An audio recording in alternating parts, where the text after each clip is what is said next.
Assalamualaikum warahmatullahi wabarakatuh. Al-Fatihah. A'udzubillahi minasyaitonirrajim. Bismillahirrahmanirrahim. Alhamdulillahirabbil alamin arrahmanirrahim maliki yaumiddin. Iyyaka na'budu wa iyyaka nasta'in ihdinas siratal mustaqim siratal ladzina an'amta 'alaihim ghairil maghdubi 'alaihim waladdallin. Amin. Bismillahirrahmanirrahim. Qala al-mu'allif rahimallahu ta'ala wa nafa'ana bihi wa bi 'ulumihi wa bi asrarihi fid dharain. Amin. Bismillahirrahmanirrahim. Faslun ay hadza faslun. Faslun utawi iki iku ana fasal suwiji. Surutus sholati utawi pira-pira syarate salat iku thamaniyatun ana 8. Taharatul hadatsaini nyatane suci saking hadas loro. Wa taharatu lan suci anin najasati anduh saking najis. Fit thawbi ing dalem dodot wal badani lan badan wal makani lan panggonan. Wasatrul aurati lan nutupi aurat. Wastiqbalul kiblati lan madhep kiblat. Wadukhulul waqti lan manjingi waktu. Wal ilmu lan ngawerwi bi fardhiyatiha kelawan kafarduane salat. Wa alla ya'taqida lan yen ta ora nekotake sapa musolli fardhon ing fardhu siji min furudiha kang saking pira-pira fardhune salat nekotake sunnatan ing sunnah. Wajtinabul mubtilati lan ngedohi pira-pira perkara kang batalake ing salat. Fasal ini menerangkan tentang syarat-syarat salat. Sebelum seorang melakukan salat maka hal-hal ini itu harus terpenuhi terlebih dahulu. Yang pertama adalah taharatul hadatsaini, suci dari dua hadas, yakni hadas kecil maupun hadas besar, yang nanti akan dibahas setelah fasal ini. Kemudian yang kedua, wat taharatu anin najasati fits thawbi wal badani wal makani, suci dari najis baik ditinjau dari pakaian, kemudian badan dan juga tempat yang dibuat untuk sholat, maka di sini harus suci dari najis. Nah, kemudian perlu diketahui bahwasanya najis itu terbagi menjadi 4. Wa'lam annan najasata ala arba'ati aqsamin. Perlu diketahui bahwasanya najis itu terbagi menjadi 4 hal ataupun 4 macam. Yang pertama, qismun la yu'fa anhu fits thawbi wal ma' wa huwa ma'rufun. Bagian yang pertama itu adalah najis yang tidak diampuni baik di pakaian ataupun di air, dan itu sudah diketahui ataupun sudah dibahas pada permasalahan fasal yang telah terdahulu. Contohnya apa? Contohnya seperti najis itu baik itu mukhaffafah, mutawassithah ataupun mughalladah, itu sama saja. Contohnya seperti halnya ada kotoran cicak, ada kencing ataupun yang lainnya, maka itu termasuk bagian dari najis yang tidak diampuni baik di pakaian ataupun di air. Kemudian bagian yang kedua, waqismun yu'fa anhu fihima wa huwa ma la yudrikuhu tarful mu'tadil. Bagian yang kedua adalah najis yang tidak bisa dilihat oleh mata. Karena saking kecilnya, kemudian najis itu tidak bisa dilihat oleh mata, maka itu di air ataupun di pakaian maka diampuni. Contohnya seperti apa? Seperti halnya semisal itu ada lalat, dan lalat itu habis menginggapi kotoran, kemudian setelah itu dia itu nempel ke baju kita, kemudian kita lihat ternyata di baju kita itu tidak ada baunya, tidak ada rasanya, dan tidak ada warnanya. Itu maka najis yang menempel pada baju kita itu termasuk najis yang diampuni. Walaupun toh ketika semisal kita itu memakai mikroskop, kemudian kita lihat di kaki-kakinya lalat tersebut itu ada najisnya, maka hal itu tetap diampuni. Karena apa? Karena secara kasat mata kita itu tidak bisa melihat najis itu. Berarti najis yang tidak bisa dilihat oleh mata telanjang, maka di situ termasuk najis yang diampuni baik di air ataupun di pakaian, di badan sama saja. Kemudian bagian yang ketiga, waqismun yu'fa anhu fits thawb dunal ma' wa huwa qalilud dam li suhulati saunil ma'i anhu. Bagian yang ketiga yaitu najis yang diampuni di pakaian tidak diampuni di air. Contohnya seperti apa? Yakni wahwa qalilud dam, yakni sedikitnya darah. Darah sedikit kemudian di situ nempel di pakaian kita ataupun nempel di kulit kita. Maka di situ termasuk salah satu najis yang diampuni di pakaian dengan alasan yakni lisuhulati saunil ma'i anhu, karena mudahnya untuk menjaga air darinya. Dalam artian nanti ketika terkena air, malah di situ najisnya itu akan menjadi melebar dan hal itu malah akan menjadi najis yang menajiskan. Berarti termasuk najis yang dima'fu ataupun najis yang diampuni adalah sedikitnya najis, baik di pakaian ataupun di badan kita. Semisal di badan itu taruhlah kita itu mempunyai bisul ataupun mempunyai jerawat yang di situ mengeluarkan darah yang sedikit sekali, maka di situ termasuk salah satu dari najis yang diampuni di tubuh kita. Selama najis itu tidak pindah ke tempat lain, maka di situ bukan termasuk najis yang diampuni. Intinya ketika najis itu masih menetap di tempat keluarnya najis ataupun tempat bisul tadi, maka di situ termasuk najis yang diampuni di badan. Kemudian yang terakhir, waqismun yu'fa anhu fil ma'duna tsaub wa huwa al-maitah allati la damalaha sa'ilun kal qamali hatta law hamalaha fis sholat batolat. Pembagian yang nomor 4 yaitu najis yang cuman diampuni di air dan tidak diampuni di pakaian. Contohnya adalah bangkai hewan yang tidak mempunyai darah yang mengalir. Contohnya seperti halnya kutu. Kemudian bangkainya kutu itu masuk ke air, walaupun airnya itu kurang dari 2 kulah, taruhlah masuk di gelas, ada kutu masuk ke gelas ataupun ada lalat kemudian masuk ke gelas sampai mati di gelas itu, maka air yang berada di gelas itu tidak menjadi najis. Lah hal itu cuman diampuni di air saja, akan tapi tidak diampuni di pakaian. Jadi semisal seorang itu membawa bangkainya lalat, ada bangkainya lalat menempel ke baju kita ataupun hewan-hewan yang tidak mempunyai darah mengalir.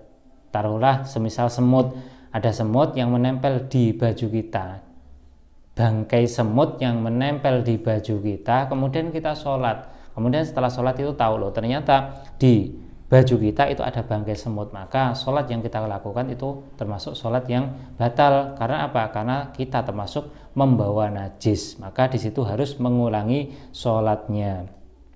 Ini dalam ibaratnya tadi kal qomal hatta law hamalaha fis sholati batolat. Karena permasalahan najis ini yaitu bangkainya hewan yang tidak mempunyai darah mengalir itu cuma diampuni di air, tidak diampuni di pakaian. Berarti dalam hal ini itu perlu diketahui, najis itu dibagi menjadi 4. Pertama itu najis yang tidak diampuni di pakaian dan juga di air. Kemudian yang kedua, najis yang diampuni di air dan juga di pakaian. Kemudian yang ketiga, najis yang cuma diampuni di pakaian saja. Dan yang keempat, najis yang cuma diampuni di air saja. Dan permasalahan yang ini, yakni syarat-syarat seorang sebelum melakukan sholat itu harus suci dari najis, baik di situ najis yang berada di pakaian, badan, dan juga tempat. Tentunya najis ini adalah najis yang tidak diampuni. Dan kalau najis yang diampuni tidak apa-apa, seperti halnya sedikitnya darah yang berada di pakaian kita. Selanjutnya wasatrul aurati. Syarat sholat selanjutnya adalah menutup aurat. Yang dikehendaki menutup aurat di sini adalah yamna'u ru'yata launil basyarah bi alla yu'rafa bayaduha an nahwi sawadiha fi majlisit takhatub. Termasuk salah satu dari syarat sholat adalah menutup aurat bijirmin tohir, dengan menggunakan sesuatu yang suci yang bisa mencegah terhadap penglihatan kulit.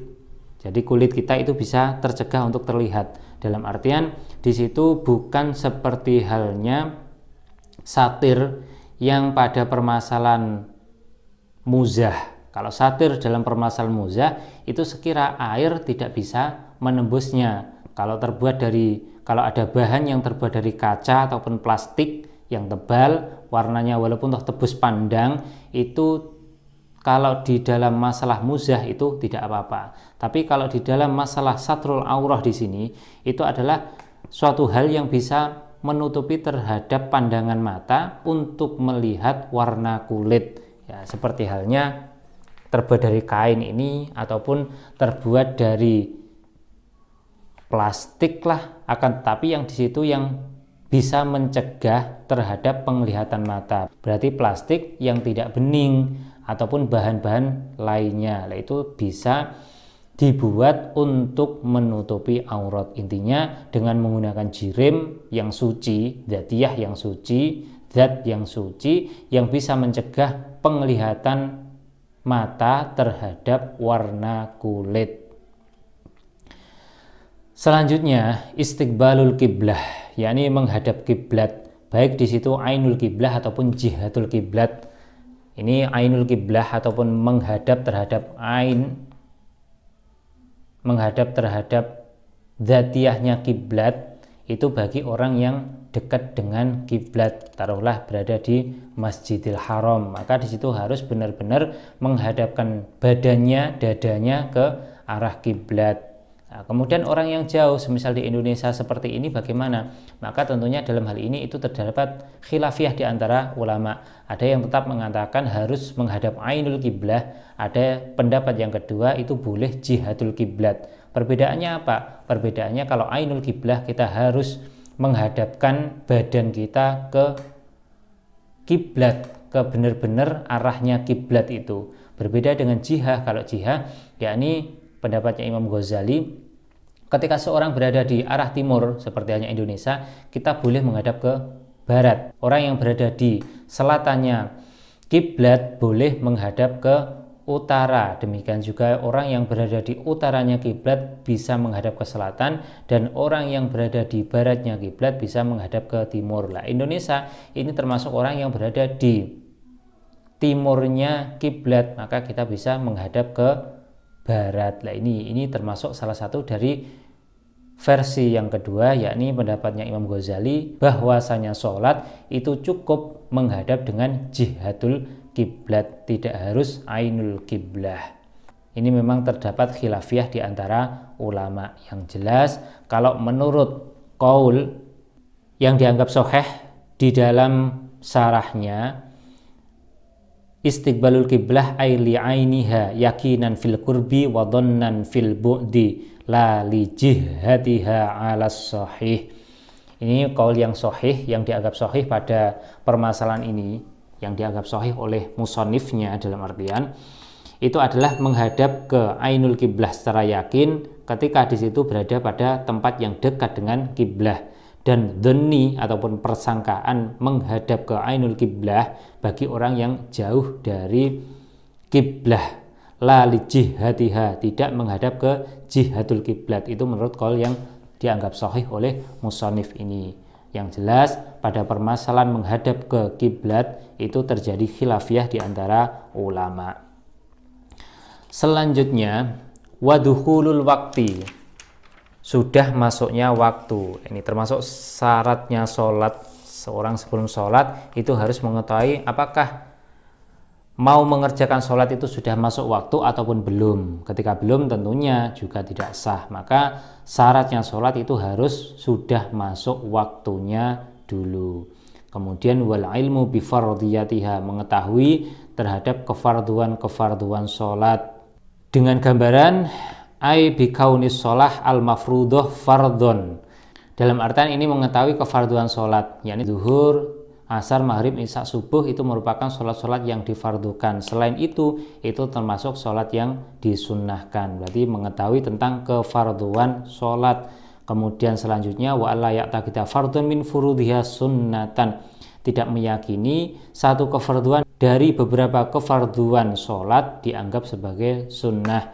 Berarti semisal takbiratul ihram membaca Fatihah, kemudian rukuk, tumakninah rukuk, i'tidal, tumakninah i'tidal, sujud, tumakninah sujud sampai akhirihi, beberapa kefarduan sholat ataupun rukun-rukun sholat itu harus diyakini sebagai fardu ataupun diyakini sebagai rukun, tidak diyakini sebagai kesunahan. Taruhlah membaca Fatihah itu sunnah, maka ketika mempunyai keyakinan seperti itu maka tidak boleh. Berarti termasuk salah satu dari syarat sebelum melakukan sholat harus yakin bahwasanya fardu-fardunya sholat itu juga diyakini sebagai fardu. Kemudian yang terakhir, wajtinabul mubtilati, menjauhi dari perkara-perkara yang bisa membatalkan terhadap sholat.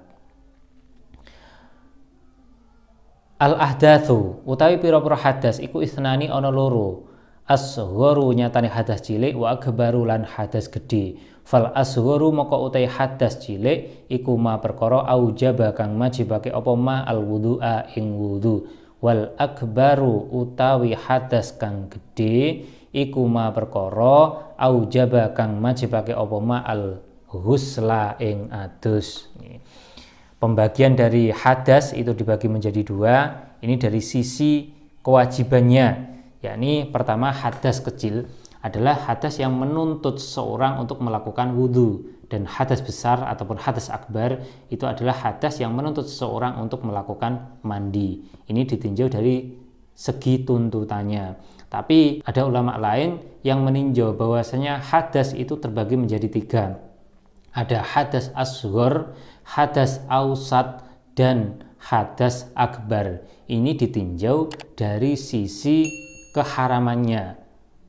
Contoh, kalau hadas asghar itu maka diharamkan 4 perkara, yakni sholat, tawaf, memegang Al-Quran, dan membawa Al-Quran.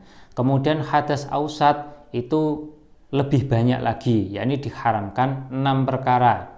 Kemudian hadas akbar, yakni hadasnya haid dan nifas, itu diharamkan melakukan 10 perkara. Nah, ini berarti ditinjau dari sisi keharamannya, semakin banyak maka di situ menuntut hadas itu semakin besar. Kemudian ketika sedikit itu menuntut dikatakan sebagai hadas asghar, dan ketika berada di tengah-tengah, yakni keharaman 6 bagi orang yang junub, maka dikatakan sebagai hadas ausat ataupun hadas tengah-tengah. Nah, ini tergantung dari sisi mananya. Kalau dari sisi, saya ulangi, kalau dari sisi keharamannya, jumlah keharamannya, maka semakin banyak itu dikatakan hadas akbar, kemudian bawahnya ausat, kemudian bawahnya asghar. Tapi ketika ditinjau dari sisi kewajibannya, maka cuma 2, yakni hadas asghar dan hadas akbar. Hadas asghar menuntut seseorang untuk harus melakukan wudhu, dan hadas akbar ini menuntut seseorang untuk harus melakukan mandi.